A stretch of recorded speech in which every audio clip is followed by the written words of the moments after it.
de hoje, tentamos entender como a matéria se constitui. Desde pensadores gregos como Demócrito, o ser humano tenta entender como a natureza se comporta. Na modernidade, nomes como Thomson, Rutherford, Higgs e Gell-Mann tentam desvendar esses mistérios. No Semifísica de hoje, o professor do Instituto de Física da URGS, Gustavo Gil Silveira, faz uma viagem no tempo para retomarmos tudo que já sabemos sobre a matéria. E eu pretendo hoje, como a Naira falou, explicar bem pouquinho sobre esse mundo de partículas e partículas muito exóticas que a gente acaba estudando no LHC.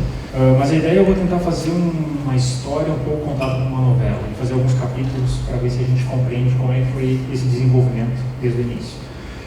E fica curioso porque a ideia é falar da matéria física. Então eu não vou abordar aqui, por exemplo, matéria escura, que ainda é uma discussão em aberto, que a gente está buscando uma resposta. Eu vou buscar o que é a matéria que a gente conhece até hoje, até onde a gente chegou nesse entendimento. Então, tudo começa com o Big Bang. Então, em algum momento o universo foi criado, ele começou a se expandir até os dias de hoje, onde a gente tem o nosso sistema solar, e ao longo desse período houveram várias transições na matéria, onde ela começou a ser um conjunto de partículas livres, muito energéticas, depois aglomeraram formando átomos e assim por diante, até formar as galáxias, os planetas que nós temos hoje. E ao longo dessa história a gente tenta voltar no tempo e tentar compreender como é que a matéria foi constituída desde o início. Dessa maneira eu vou tentar descrever um pouco disso, que é o nosso entendimento que está indo mais ou menos para trás no tempo. Então, onde começa a primeira história sobre a matéria é no tempo clássico, onde tem a Grécia Antiga e os primeiros gregos que começaram a tratar do assunto. Então, Leucipo de Mileto foi o primeiro que propôs uma ideia de o que seria a matéria, o que seria a constituição fundamental da matéria, e ele é um dos fundadores do atomismo. Então, a ideia de átomo ou de coisa indivisível surgiu com Leucipo. Depois, um dos seus seguidores, que é o Demócrito, que também buscou teorizar sobre esse assunto. E, por fim, vários outros gregos, como Aristóteles, Platão e vários outros, tentaram buscar uma explicação muito mais filosófica do que física sobre o assunto.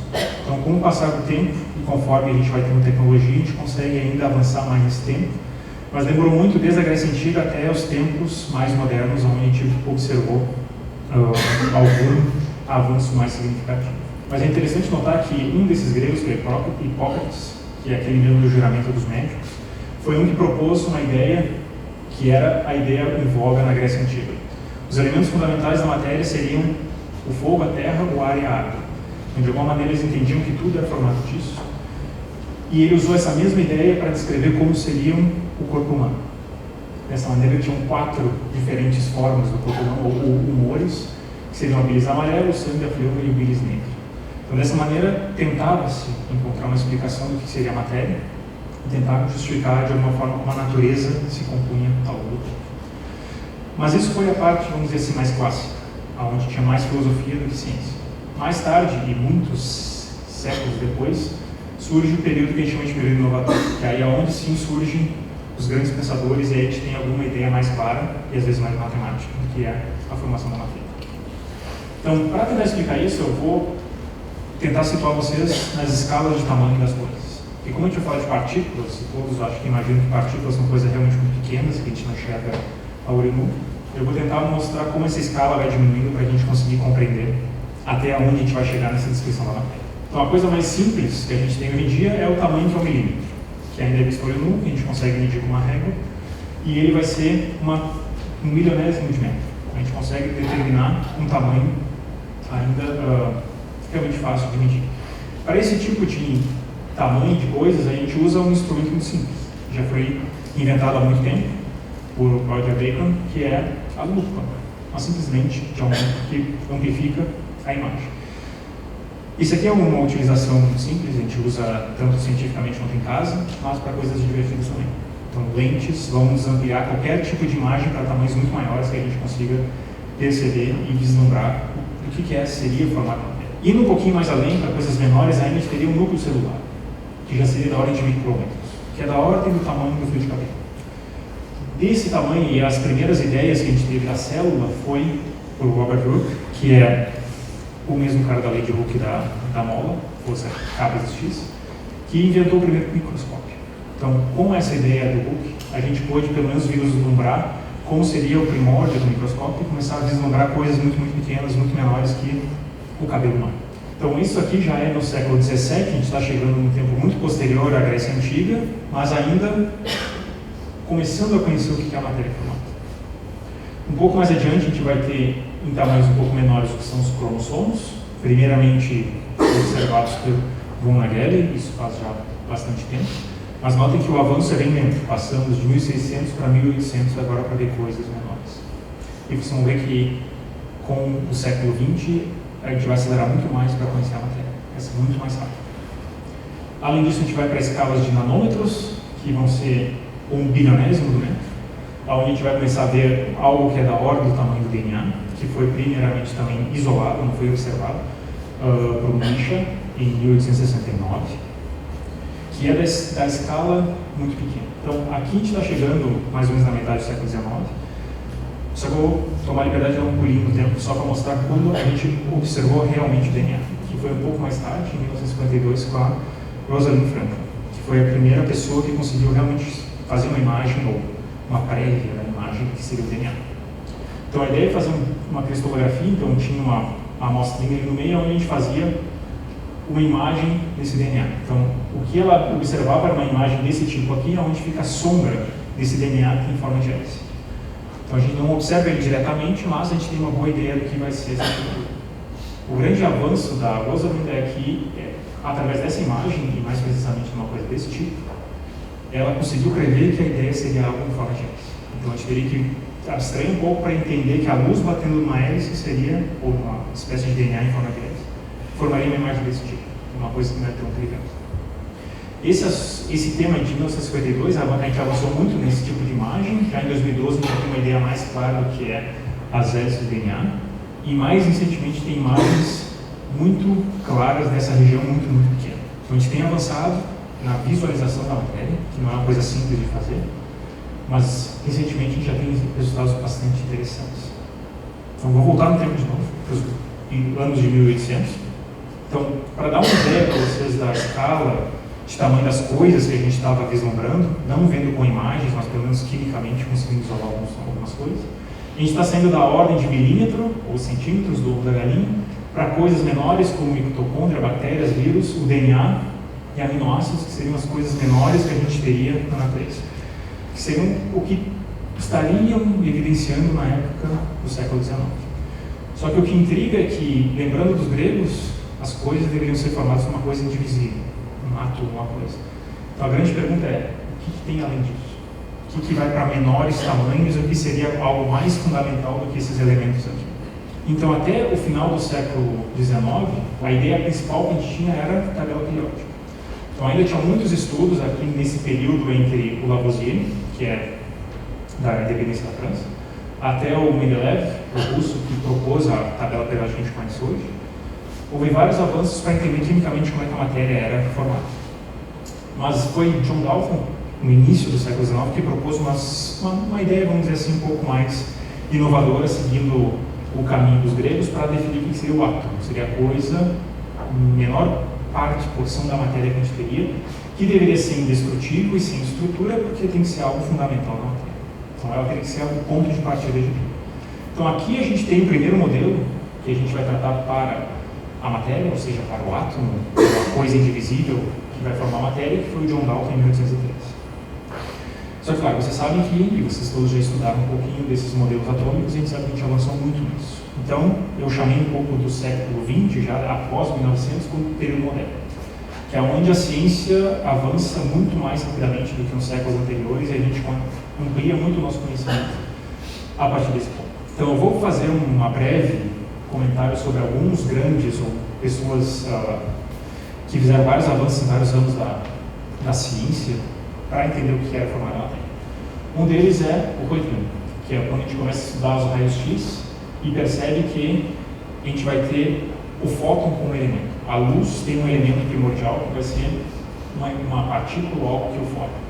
Então ele foi o primeiro a observar isso logo no início do século XX, ele ganhou o prêmio Nobel em 1920 por esses resultados. Curioso que a primeira pessoa que testou o raio-x foi a esposa dele, que não gostou muito da imagem que viu, porque foi a primeira vez que a gente viu os ossos humanos sem fazer nenhuma intervenção do corpo. Então aqui a gente começa a vislumbrar a radiação eletromagnética, a luz como tendo algum tipo de corpúsculo que forme ela. Após o Röntgen, a gente tem o JJ Thomson, que acho que é um dos mais conhecidos que a gente tem até o momento. A ideia dele foi estudar algum tipo de, que no caso é chamado de raios catódicos, que era algum tipo de instrumento que gerava algum tipo de luz. Só que o interessante é que essa luz, ela respondia à presença de campo elétrico magnético, então não poderia ser luz convencional, tinha que ter alguma outra coisa luminosa causando aquilo, e foi aí que se descobriu o elétron. Ou seja, era a partícula fundamental com carga negativa que respondia a esse campo. Então aquela luz luminosa não era luz propriamente dita, mas sim partículas com carga. Acho que o exemplo mais prático que a gente tem no dia a dia, para quem já viu, é a TV de tubo. A TV de tubo é um raio catódico, tem uma fonte na ponta atrás, e os elétrons que saem dali são direcionados para formar a imagem na Terra. Tecnologia muito antiga, mas veio a partir desse trabalho do JJ Thomson. E o interessante é que logo depois ele propõe então aqui o próximo modelo atômico, que é se a matéria é dessa forma, tem partículas que têm carga, então de alguma maneira ela compõe a matéria. E ele propõe então que a matéria é uma esfera que tem cargas distribuídas dentro dela. E aí que surge a ideia do tal de pudim de passas. Ou seja, eu tenho uma estrutura esférica que tem cargas distribuídas lá, no caso dos elétrons, tem que ser cargas negativas. Tem gente que vive falando de pudim de passas, mas não é nada convencional para o brasileiro. Né? E aí eu fui buscar o que é isso, e é uma receita natalina convencional na Inglaterra. Tipo um pudimzinho com passas no centro. Mas o que é mais brasileiro que isso para a gente entender? Claro, o bolo formigueiro. Então, o melhor exemplo que a gente tem do que seria o modelo do JJ Thomson é a matéria com pontinhos com estrutura interna com carga elétrica. Então, esse seria o modelo proposto pelo JJ Thomson, que seria o primeiro modelo mais rebuscado que a gente teria na matéria. Só que anos mais tarde surgiu o Rutherford, que é outro descobridor de várias coisas sobre a matéria, ele já estudava fontes radioativas. E o interessante é que anos mais tarde, em 1911, ele e alguns colaboradores, alunos dele, propõem que a matéria é formada por cargas, sim, só que elas têm tamanhos muito diminutos. No experimento que ele fez, jogando partículas aqui sobre uma folha de ouro, ele percebe que se a matéria fosse do jeito que o JJ Thomson pensava, as partículas teriam que bater numa estrutura e voltar, porque ela seria muito densa. Só que ele verificava que partículas atravessavam essa folha. Então, a matéria tem que ser formada por coisas muito pequenas, para que tenha a chance dessas outras partículas cruzarem no material. E aí que ele fala, não, a matéria tem que estar concentrada mais no seu centro. E aí que vem o modelo do Rutherford, que é cargas no centro e partículas negativas que orbitam esse núcleo. Então aqui a gente começa a avançar muito rapidamente no que é a descrição da matéria. Isso agora não é nada filosófico, é puramente científico. Realmente com medida, com proposição, com teste, tentando encontrar a forma mais eficaz de descrever a natureza. E ao longo desse mesmo período, dessa mesma década, houveram vários avanços em várias direções, e os outros pesquisadores que trabalharam nisso, eu incluí todos os alunos, que foi além do Röntgen, foi o Planck e o Einstein, que de alguma maneira propuseram alguns trabalhos sobre eletromagnetismo, incluindo o fóton como sendo algo diminuto, algo que formasse a luz, mas que principalmente fosse algo individual, que aqui vem a ideia de quantização. Então aqui começam os primeiros passos da mecânica quântica, mas que vão ser desenvolvidos mais tarde, ao longo do século XX. Então notem que para todos eles eu estou indicando prêmios Nobel. Então, todos esses avanços de conhecimento da matéria foram disruptivos para o período que eles estavam e que dão resultados significativos para a ciência. A gente vai ver lá no fim quantos totalizaram para entender a matéria como um todo. Então vejam que a gente está estudando algumas partículas, mais tarde, como vocês já ouviram falar, tem um modelo de Bohr, que daí ele tenta avançar na estrutura proposta pelo Rutherford e diz que, além de tu ter uma carga no centro, as outras cargas que orbitam esse centro, que seriam os elétrons, eles não ficam orbitando em qualquer estrutura, eles têm órbitas bem definidas, que são os que a gente chama de níveis de energia. Então a gente sabe que os elétrons vão ficar orbitando, mas em posições bem definidas, e aí que surge a ideia do modelo planetário. Como o Sol é orbitado pelos planetas, então o núcleo atômico positivo é orbitado por elétrons que vão ter órbitas bem definidas. O que foi interessante, foi testado para as linhas de emissão do hidrogênio que eram conhecidas na época, mas não explicadas, e foi o modelo do Bohr que conseguiu fazer isso. Então a gente avança mais uma vez no modelo atômico e a gente entende que agora a estrutura da matéria ela é mais complexa, mas ainda bem entendida e responde várias perguntas que até então não eram respondidas. E veja que a gente está aqui ainda nos anos 20. Após esse período, a gente teve ainda outras pessoas que trabalharam de forma intensa para entender a matéria, e o Rutherford foi um deles. Ele conseguiu, com os colaboradores dele, entender que o núcleo atômico, no caso do átomo hidrogênio, ele era muito simples no seu centro, e na verdade era uma partícula só, e aí que eles propõem que o centro é uma partícula chamada próton, e aí que a gente tem um átomo de hidrogênio, que é o átomo mais simples, formado por um próton no seu centro. Só que não se explicava assim os outros átomos, né? De alguma maneira a carga era sempre neutra, mas a massa crescia. Teria que ter algo neutro para compensar isso. Foi o Chadwick, que em 1932 descobriu o nêutron, que deu resposta a isso. Então a gente já sabia que o núcleo atômico, além de ter cargas positivas, tinha partículas neutras que o formavam para dar a massa dos elementos que a gente conhecia, tentando explicar a tabela periódica do Mendeleev, que vinha lá no final do século XIX. E sem esquecer, ainda nesse período, a gente teve a Marie Curie, que também estudou fontes radioativas, estudou mais a matéria de forma mais completa e também ganhou não só um, mas 2 Nobels sobre isso. Então o interessante é que até este período, a matéria é composta basicamente de 4 partículas, que foi o que a gente avançou nesse período, conhecendo o próton, o nêutron, o elétron e o fóton. Então seriam as partículas que seriam fundamentais da natureza. O interessante é que até os anos 30, existia uma linha muito em voga na comunidade científica, achando que isso aqui estava resolvendo todos os problemas. Bom, com essas 4 partículas eu explico como os átomos são formados, como se dão as interações, que até o momento era o eletromagnetismo do Maxwell, do final do século XIX, e a gravidade do Newton mais Einstein, depois com a relatividade. Então, parecia que estava tudo resolvido, a matéria estava entendida, não tinha mais nada o que fazer.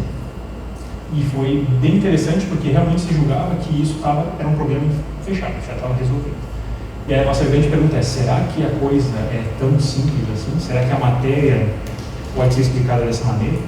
E a gente sabe que não, que daí vem o momento mais, vamos dizer assim, inovador do século XX, que é o período quântico. E aqui hoje em dia, tem vários assuntos, né, correlatos, que não são muitas vezes bem explicados, que acabam causando muita confusão.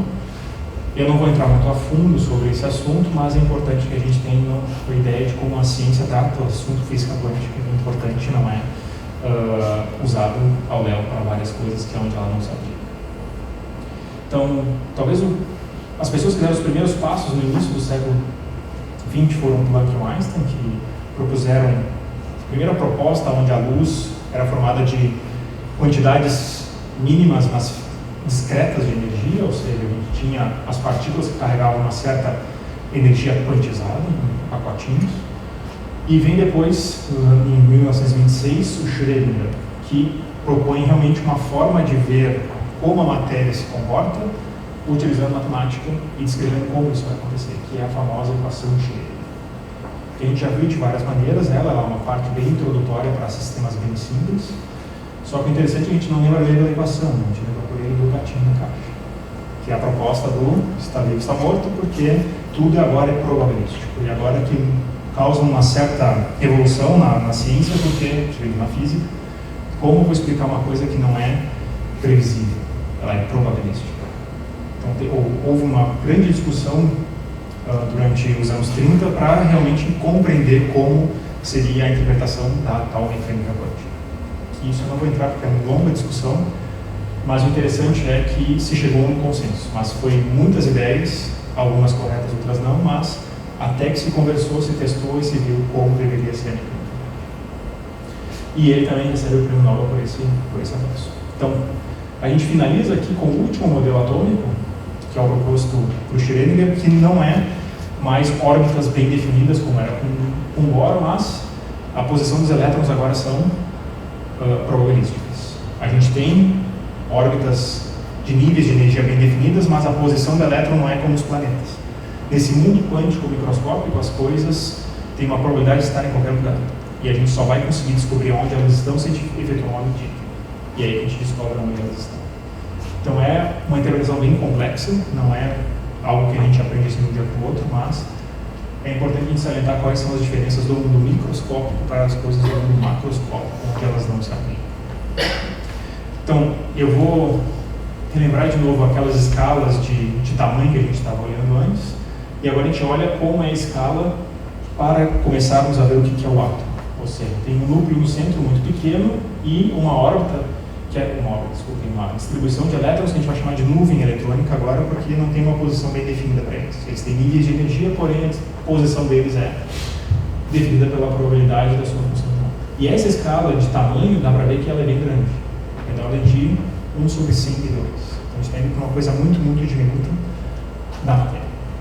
O interessante é que se a gente der um zoom ali no centro, a gente vai ver o núcleo atômico, que daí vai ser da escala muito menor ainda, onde a gente vai ver prótons e nêutrons que formam todos os elementos químicos que a gente conhece, e todos aqueles que estão na tabela periódica. Então, assim a gente consegue realmente explicar como é a matéria constituída e como é a dinâmica dela dentro da tal da mecânica quântica. Então, isso aqui é até anos 30. O interessante é que recentemente a gente conseguiu avançar nisso e conseguimos ter uma ideia clara do que é o átomo. Então, essa aqui é uma imagem recente, de 2013, de uma estudante de doutorado da Holanda, onde ela fez uma fotografia com um microscópio e conseguiu perceber como é que é a estrutura de um átomo. Então, essas linhas aqui mais claras são a nuvem eletrônica. E aqui no centro fica o núcleo atômico. Então, é uma primeira percepção que a gente consegue ter de uma fotografia, vamos dizer assim, do átomo, que não é algo trivial. E o interessante é que teve um trabalho bem recente no ano passado, onde, numa armadilha magnética, a gente pode centralizar um átomo, um só átomo no centro. Fica difícil de enxergar, mas se a gente der um pequeno zoom, aí enxerga um átomo ali dentro. É claro que a imagem está exagerada, porque foi uma fotografia de longa exposição, então aquele brilho ali cresceu muito ao longo do tempo que ele tirou essa foto, mas ali sim é o brilho de um átomo que ele conseguiu aprisionar nessa armadilha. Então o interessante é que a gente já consegue ter tecnologia para testar e vislumbrar o que é o átomo, um simples átomo da matéria. Só que o interessante que surge mas eu falei para vocês que o próton é positivo. E eu falei que o núcleo atômico é composto por prótons e nêutrons. A grande pergunta é, como que eu consigo botar tantas cargas positivas tão próximas sem que elas tenham repulsão eletromagnética?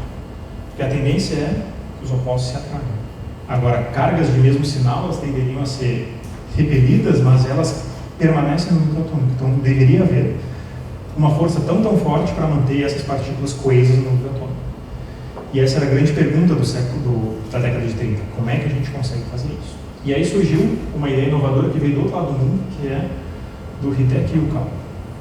Porque existia uma ideia na época de que as interações das partículas nesse mundo quântico eram mediadas por outras partículas. Isso parece estranho, mas matematicamente faz muito sentido. Então, nas teorias em voga na época, a ideia de que uma partícula mediava as interações era bastante comum, e ele propõe então que existiria uma partícula chamada de meson, que é quem faz a interação forte de manter os prótons coesos dentro do mundo. Ele recebeu por esse trabalho o Nobel também em 49, mas quem foi responsável por confirmar isso e fazer a medida experimental foi um brasileiro, que era o César Lattes. Por que o César Lattes? Porque ele dominava na época a tecnologia das placas de emissão nuclear, que são como se fossem aqueles filmes fotográficos antigos que registravam a trajetória das partículas que cruzavam. Então foi essa tecnologia num grupo britânico que ele empregou, e aqui é ele fazendo esse teste com essas placas, que ele conseguiu encontrar o primeiro meson, que é o chamado de pion, que foi então a confirmação de que a proposta do Yukawa estava correta e que então o núcleo atômico sofria uma outra força, que a gente chama de força forte, que mantém ele coeso. Por mais que os prótons sejam repelidos, essa força os mantém coeso no núcleo atômico. Infelizmente não ganhou o Nobel por isso, né? O líder do grupo acabou recebendo, mas foi o trabalho dele que acabou levando a esse avanço. Essas medidas na época, a gente não tinha nenhum tipo de experimento para fazer isso. A gente tinha que pegar partículas de algum lugar, e no caso a gente usa raios cósmicos. Então, partículas vêm do espaço e atingem a atmosfera da Terra, e essas partículas vão chegar na superfície da Terra e a gente pode botar detectores para medê-las. E ele usava essas placas para encontrar essas partículas, e foi ali que ele encontrou o meson. A trajetória dele ficou gravada e ele conseguiu identificar como sendo uma partícula nova, que era proposta por Yukawa. O grande ponto a partir disso é, ok, nós temos partículas que vêm do espaço, mas como é que eu posso controlar isso, fazer isso no meu laboratório? Essa é a grande pergunta. Como é que eu vou continuar estudando a matéria se eu não tenho uma fonte de partículas? Porque aqueles trabalhos do Rutherford foram interessantes, mas não davam nenhum avanço mais, porque as partículas não tinham mais nada de interessante, porque eu já tinha estudado tudo. Então, o que eu vou inovar aqui? E aí surgiu a ideia de fazer uma colisão de partículas. Então, eu pego duas partículas, por exemplo, aquelas duas do Rutherford, e jogo uma contra a outra. E começo a estudar como é que elas se chocam e o que sai dali. Então, da mesma forma que eu tenho, por exemplo, duas esferas, que eu quero estudar o que tem dentro. A única forma é quebrando elas e abrindo para ver o que tem dentro. Então, aqui a gente vai fazer a mesma coisa com as partículas e vamos tentar, então, medir e estudar o que tem lá dentro para avançar nesse conhecimento da matéria. E é aqui que surge, então, o que a gente chama de era dos aceleradores. Então, é agora que eu vou pegar partículas, vou acelerar elas através de um campo elétrico, vou jogar elas uma contra a outra e vou começar a estudar o que sai dali. E parece uma ideia meio absurda, mas esse foi talvez um dos grandes avanços do século XX, que a gente conseguiu estudar muito mais a matéria em detalhes. Porque foi aqui que a gente começou a estudar as interações na matéria e começou a ver o que surge aí de partículas novas. Então, em termos de mundo microscópico, partículas e energia, a primeira coisa que vem em mente é energia nuclear. Então, aqui foi uma das primeiras aplicações que foi estudada pelo Fermi, muito antes ainda da Segunda Guerra. Ele já propunha como gerar energia através desse mundo microscópico de partículas. Então, aqui nesse caso é um processo de fissão nuclear. Né? A gente tem um núcleo que tem energia de ligação, que quando ele se desmembra, ele libera energia que é utilizada na usina nuclear, em vários lugares ao redor do mundo. Só que aqui não tem nenhum controle, eu estou tirando energia do sistema para fazer energia elétrica, por exemplo. Agora, como é que eu uso essas partículas de forma a estudar a matéria e conseguir entender como elas interagem? Então, houveram vários pequenos aceleradores e experimentos que faziam isso, mas acho que o avanço mais interessante foi dado pelo Hofstadter, que ele pegava elétrons, acelerava eles num experimento e jogava num gás de prótons, num gás de hidrogênio, e estudava como essas partículas colidiam dentro desse gás de hidrogênio, ou seja, elétrons colidindo com prótons. E ele verificou nesse tipo de experimento em 1953 que os elétrons que saíam, eles saíam com ângulos de espalhamento diferentes, só tinha uma explicação. Então, se eles saem dessa maneira, a única forma de eu entender isso é que o próton que eu estou vendo lá, ele não é uma partícula indivisível, ele tem estrutura interna. E foi daqui que surgiu a proposta, então, que o próton não é mais uma partícula fundamental da natureza, mas sim ele é formado por outras coisas mais fundamentais, que são os chamados quarks. Então, a partir desse ponto é quando a gente chega num nível de detalhe que nem sempre a gente vê em outros lugares fora da universidade. Porque a estrutura agora da matéria ela é formada por essas partículas mais fundamentais. E não é simplesmente uma proposta matemática, mas sim do estudo da matéria. Então, a única explicação que havia para esse tipo de experimento, de medida, era uma estrutura de quarks. Ele recebe um Nobel por esse trabalho. E o interessante é que ele usou um experimento que não era nada pequeno, ele era de 100 metros. Ou seja, cruzava a URGS inteira para fazer a aceleração desses elétrons e jogar sobre o alvo que ele estudava na época, que era o gás de hidrogênio. Então aqui tem mais ou menos 100 metros da parte do experimento, que é o acelerador Mark III de Stanford.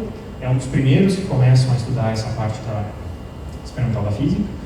Esse laboratório foi ampliado em muito, agora ele tem 3 km de distância.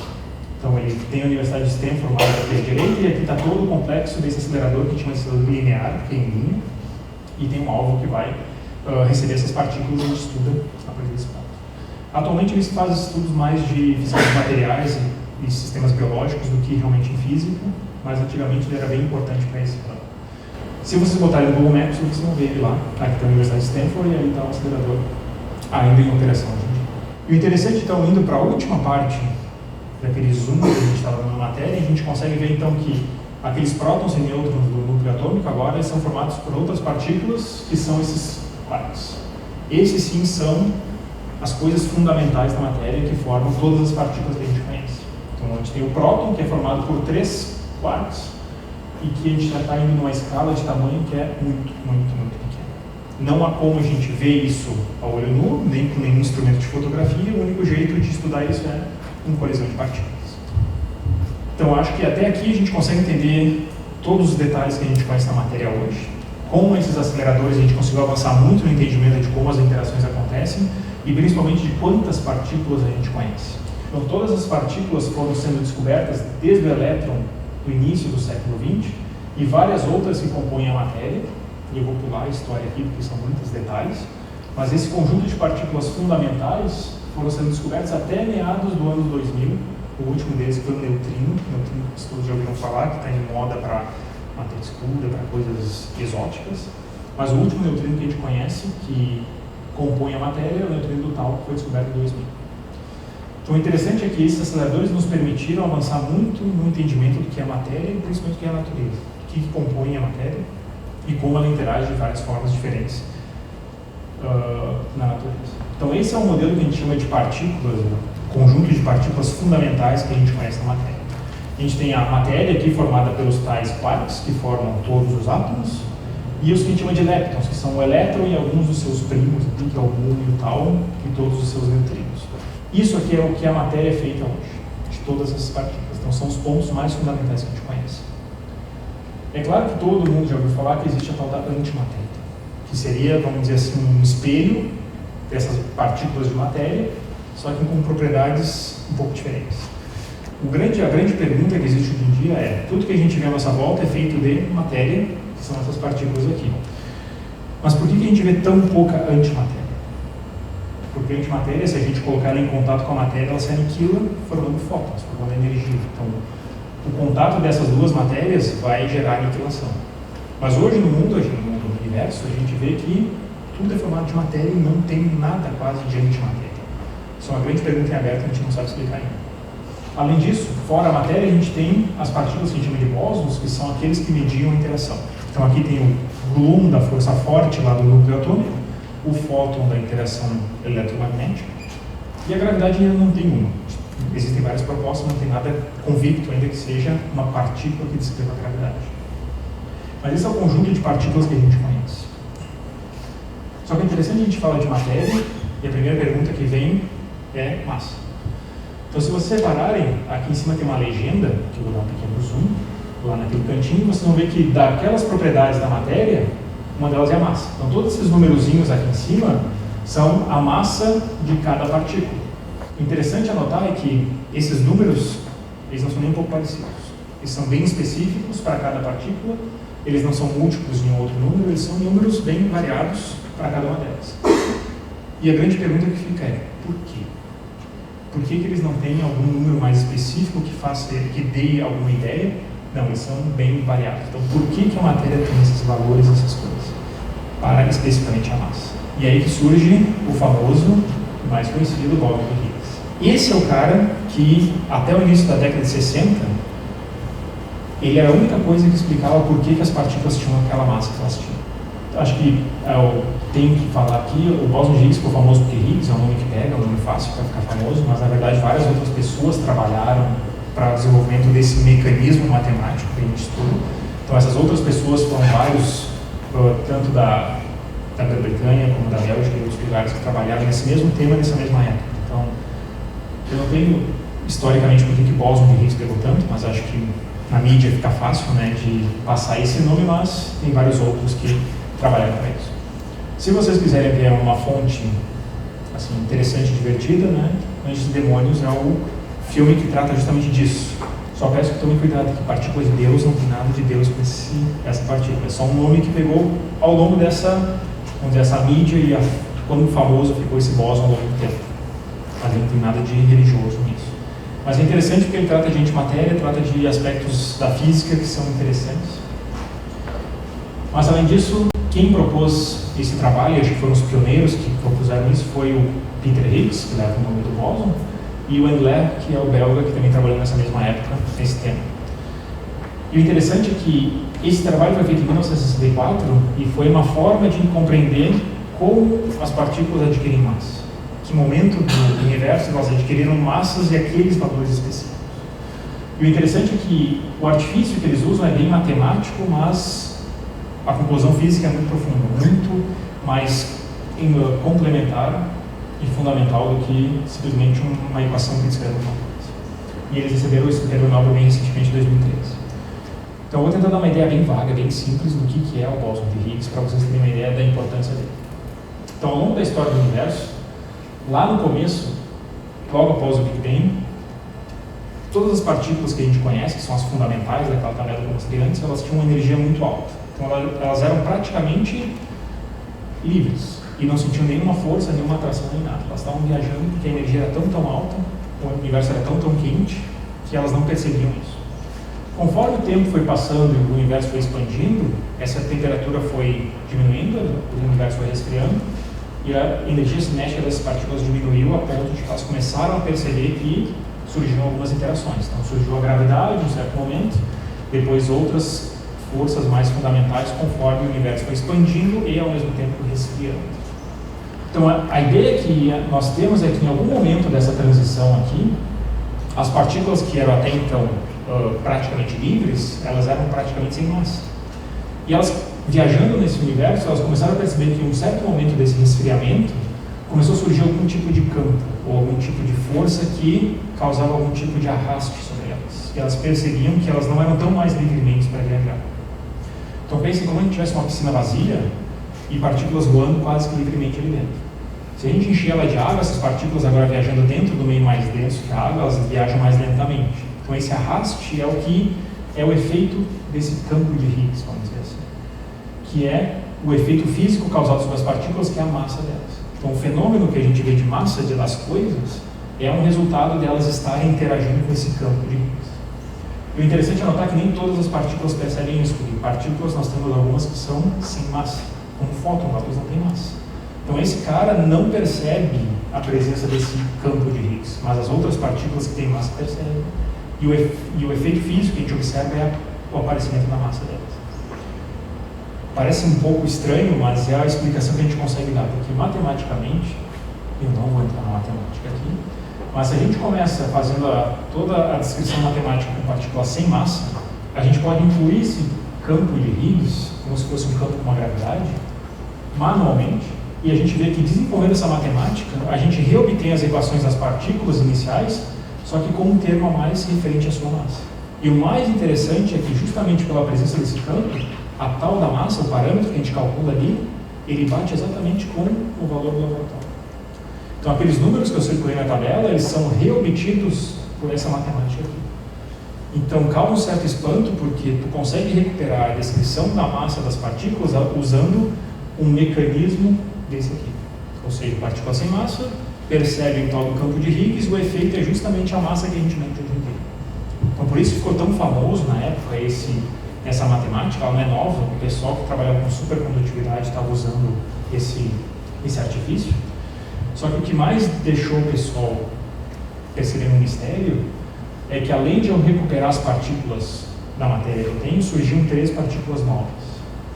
Isso aqui não é novo. Se vocês lembrarem do Yukawa, do japonês, ele propôs uma partícula matematicamente, e o César Lattes foi lá e mediu aquela partícula, então confirmou a teoria do Yukawa. E aqui é a mesma coisa. Se eu tenho 3 partículas novas, eu identifico bem elas, principalmente para essa partícula que a gente chama de Z, elas têm 80 vezes a massa do próton ou 90 vezes a massa do próton. A gente prevê isso e indica uma coisa. Eu tenho o que buscar no meu experimento e, se eu conseguir medir essas partículas, eu confirmo isso aqui. E, além disso, eu confirmo essa ideia de que o campo de Higgs é quem é responsável por dar massa às partículas. E o interessante é que, para se buscar isso, porque era um avanço, uma ideia tão inovadora, mas também tão disruptiva para a teoria da massa que a gente estava estudando, um laboratório na Suíça, que é o CERN, construiu um acelerador em 76 que tinha quase 7 km de extensão. Então o anel dele tinha 7 km. E foi através desse acelerador que o Carl Ruger e o Simon von der Mille conseguiram encontrar postais de bósons W e Z com massas muito próximas com aquelas que a teoria previa. E o interessante é que, se eu começo as partículas, elas realmente existem, e a massa é realmente aquela prevista, então o modelo é muito bom. Eu descrevo a matéria, eu descrevo a física, com uma matemática bem precisa, e consigo, além disso, explicar de onde as outras partículas adquiriram a sua massa. Então, nessa interação com esse campo de Higgs, o efeito físico que a gente observa é o surgimento da massa. E isso aqui é tão interessante que parece que a gente consegue finalmente responder mais uma grande pergunta, né? Da onde surgiu a massa? Né? Como surgiu a massa das partículas? Só que, falei do W, falei do Z, mas não falei do bóson de Higgs. Cadê o bóson de Higgs? Isso aqui não era nada estranho, desculpa, eu não falei aqui, né? 1983. Então, a proposta é 64, constrói o acelerador em 76 e em 83 eles acham as partículas. Só que até esse momento, o grande, vamos dizer assim, o troféu mesmo é o bóson de Higgs, mas não tinha sido nada encontrado ainda. E o interessante é que esse cara que dava a resposta já se sabia que ele não era fácil de se encontrar no laboratório. Para as outras 2 partículas era muito mais fácil, tanto é que encontrar. Mas esse bóson de Higgs ele era uma partícula com aspectos bem peculiares, bem incomuns para o que a gente conhecia da teoria, e a gente sabia que ia ser difícil de encontrar ele. Tanto é que foi que construíram um acelerador e 2, e 3, e 4, bilhões e bilhões de reais, de euros, de dólares, e nada do tal do bóson de Higgs. Então passou-se aí quase 50 anos, onde uma teoria que quase estava perfeitamente confirmada, mas faltava ainda o último pedacinho, que era o bóson de Higgs. Por isso que ele ficou tão famoso ao longo desses muitos anos, e por isso que muita gente investia tempo para tentar entender o surgimento desse bóson de Higgs. Mas aí, finalmente, depois de muito dinheiro investido, a gente chega no grande colisor, que é o cara que realmente vai ter capacidade de encontrar o bóson de Higgs. E isso demorou muitos anos para acontecer. Então, para ter uma ideia só do tamanho, da grandeza que a gente está falando desses experimentos, ao longo do tempo a gente construiu vários aceleradores de partículas. O primeiro deles foi aquele que eu falei para vocês do Hofstadter, que estudou o próton, que era de 100 metros, mas depois foi ampliado para 3 km. O SPS é esse acelerador que descobriu a partícula WZ, que já tinha da ordem de 7 km. E surgiram outros, o LEP, o Hera, o RHIC e o Tevatron, todos eles atrás do tal do bóson de Higgs. E até então nada. Então o Tevatron parou a sua operação em 2011. E até então não tinha nenhuma resposta para aonde estava o bóson de Higgs. E aí finalmente surgiu o tal do grande colisor, que é o grande colisor de Hadrons, que é colocado na Suíça. Ele é na mesma posição do LEP, no mesmo túnel, só que ele tem meros 27 km. 27 km de anel para fazer toda a volta. Para dar uma ideia de grandeza desses 27 km, quem for para a Expo Inter, daqui até a Expo Inter é em torno de 27 km. Então, enquanto vocês pensam em pegar o carro e ir até lá, o próton já foi várias vezes até lá. Que a viagem dele é muito, muito mais rápida para percorrer em torno de 27 km. Então, notem que para fazer um túnel embaixo da Terra, de 27 km, não é simples. E foi essa construção que o CERN fez. Ele abriu um túnel de 27 km, onde está todo o maquinário do acelerador lá embaixo, e existem 4 cavernas, onde tem pontos onde as partículas vão colidir, e é onde que eu posso estudar a matéria. O interessante é que ele é tão grande que ele cruza a fronteira entre a França e a Suíça. Ele é construído no pé de uma montanha, mas mesmo assim valeu a pena. E o interessante é que esse acelerador, se a gente olhar de cima, ele tem esse tamanho aqui. Essa linha amarela é a fronteira entre a França e a Suíça.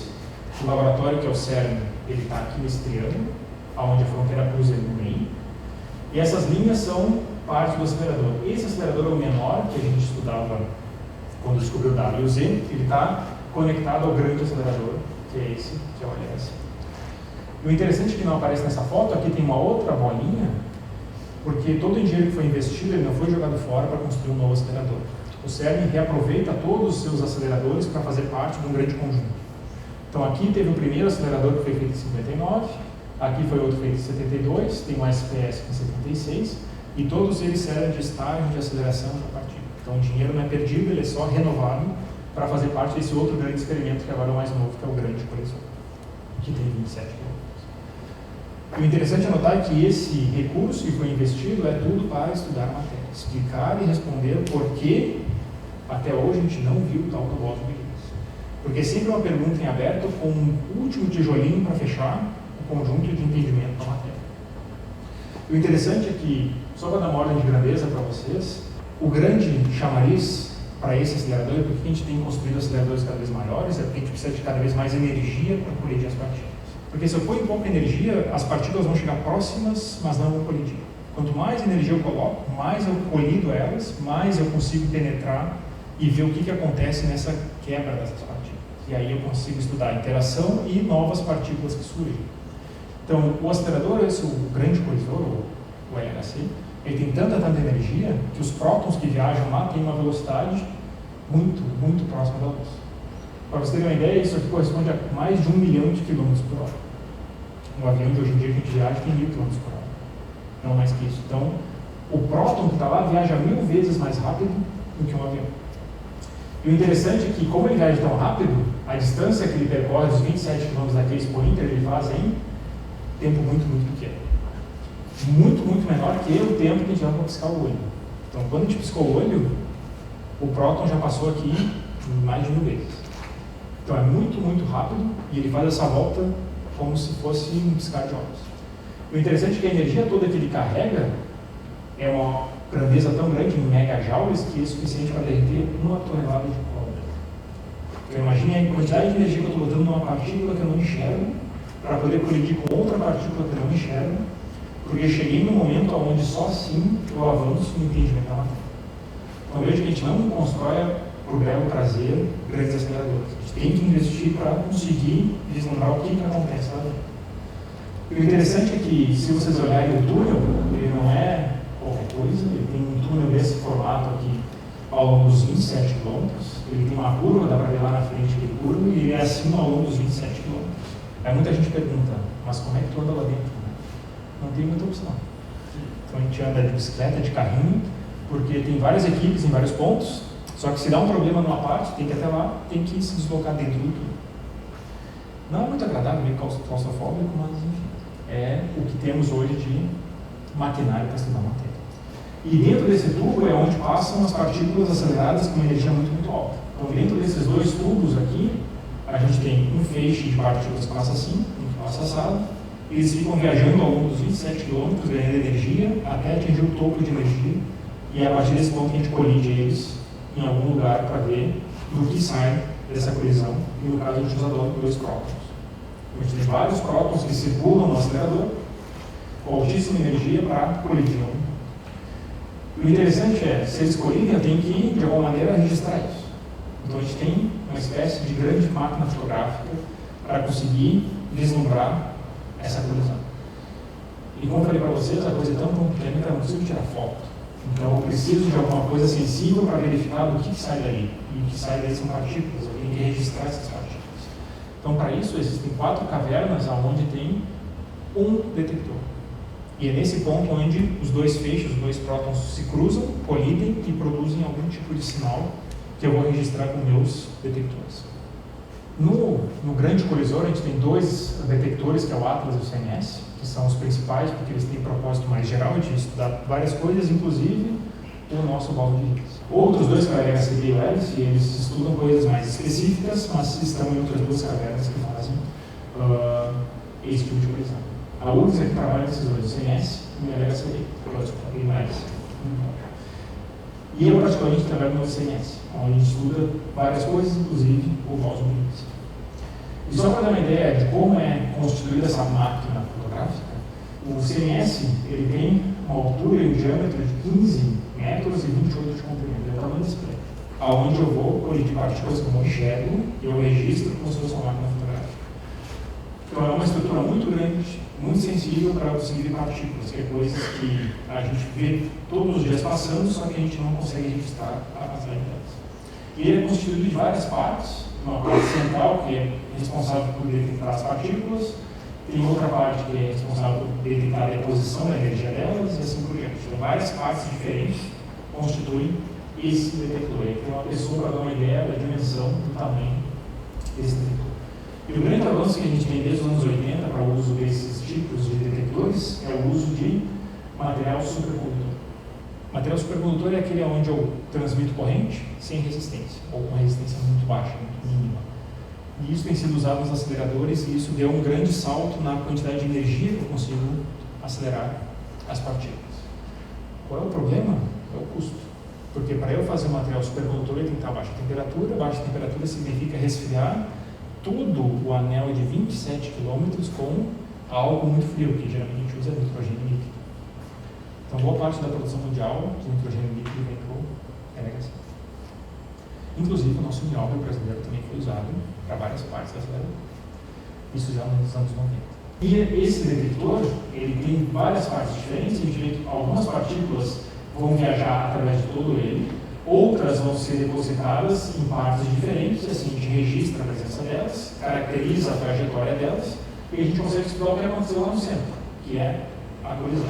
Lembrando que lá naquele ponto onde vai ter colisão de partículas, a gente vai tentar descrever um pouco do que era o Big Bang lá atrás. A gente vai voltar um pouco no tempo e chegar no momento onde teve um tipo de interação onde a gente não vê hoje normalmente no dia a dia, mas ocorreu em algum momento da história do universo. Não é ainda próximo do Big Bang, mas a gente está chegando num ponto do tempo, bem no início do Big Bang. Para ter uma ideia do detector, ele visto de frente é assim, a gente tem ali a parte amarela que é uma das partes do detector, bem no centro tem um detector específico para a trajetória de partículas, tem a parte azul, tem uma parte do supercondutor e aqui tem outras partículas sendo detectadas. essa visão a gente só teve em 2008, na hora da construção dele, porque ele entrou em operação em 2009, 2010. Hoje em dia a visão é um pouquinho mais coberta, mas a gente consegue ainda ver. Aqui tem o tubo dos feixes dos prótons que colidem. Quando a gente coloca ele em operação, a gente fecha ele aqui, ele encaixa aqui dentro e a gente começa a pegar dados.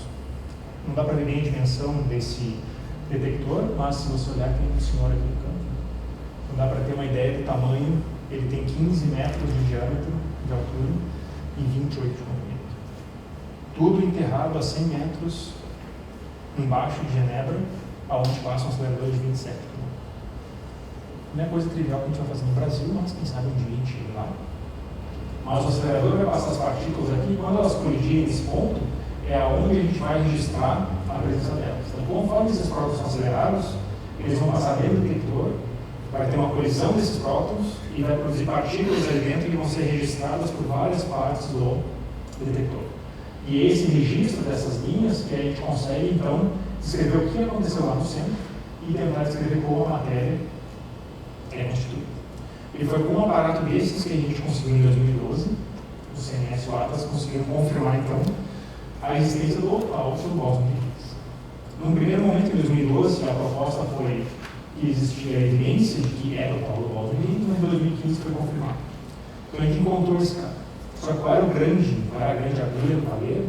É que, se vocês lembrarem, em nenhum momento eu citei para a massa do bóson de Higgs. A teoria não previa a massa desse cara. Então eu só conseguia saber se eu medisse ele. Então, como eu observei essa partícula, agora eu sei qual é a massa dela, é em torno de 125 vezes a massa do próton, e eu consegui visualizar ele através dos meus dados. Vocês vão perceber aqui.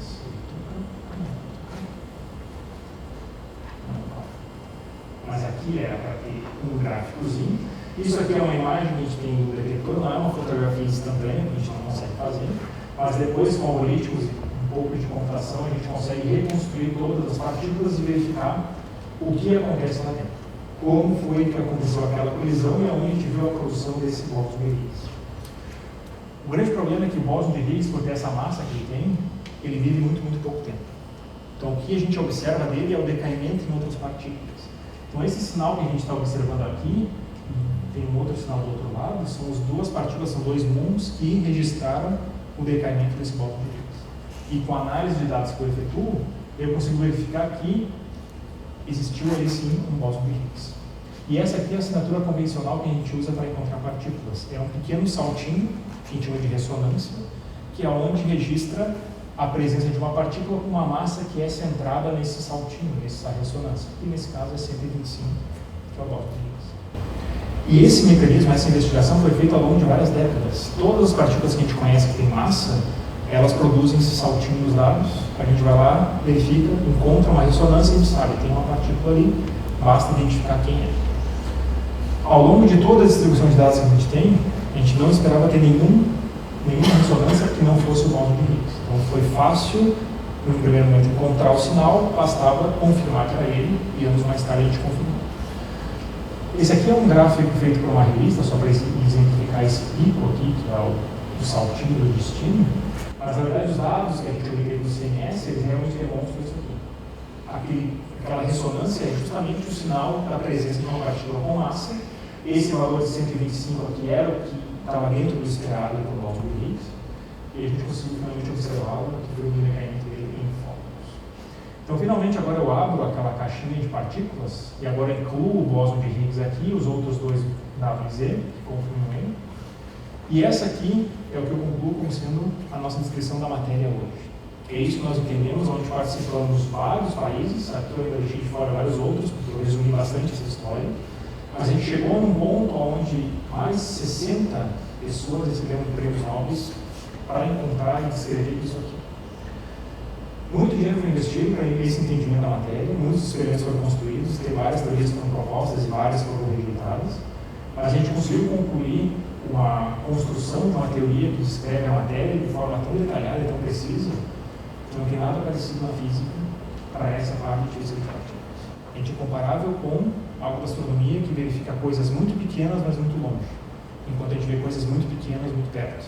São dois extremos diferentes, onde a gente tem estudado, e esse modelo é um dos mais com maior sucesso em nível de descrever as coisas, em conseguir ter detalhe e precisão para descrever a matéria como ela acontece, como se dão as interações e como a gente consegue classificar toda a matéria que a gente conhece. Então, eu espero que tenha sido uma explicação não muito aprofundada, mas clara para isso. E eu agradeço a vocês pela atenção. Obrigado.